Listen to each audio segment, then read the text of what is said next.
Povodně stále sužují Moravu.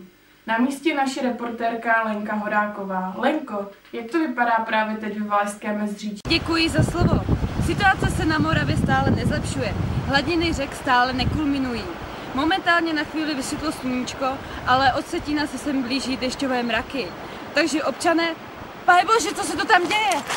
Vážení diváci, Bečva právě plavila mladou ženu. Madam, můžete mluvit? Ano, ale je to pro mě velice těžké. A můžete nám říct, co se vám stalo? No víte, ty povodně přišly tak z nenadání a víte, dům mi to uplavalo. Rodina se mi utopila a aspoň ty rybičky jsem chtěla zachránit, ale jsou pryč. No to je opravdu hrozné. Odstupte! Odstupte! Slečno! Slečno!